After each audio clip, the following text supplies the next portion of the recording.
Tapos na akong naglaba. Sasampay na lang. Siyempre, break muna para magkape.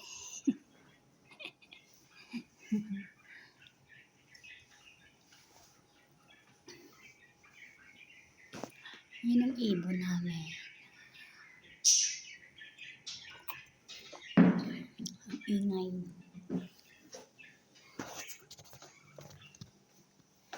Hello.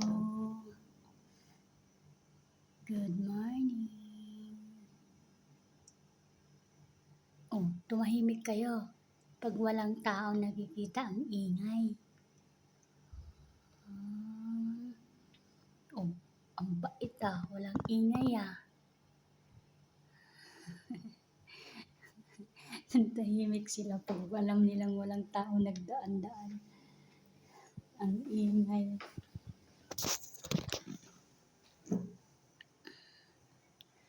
Ako pa ba'y kayang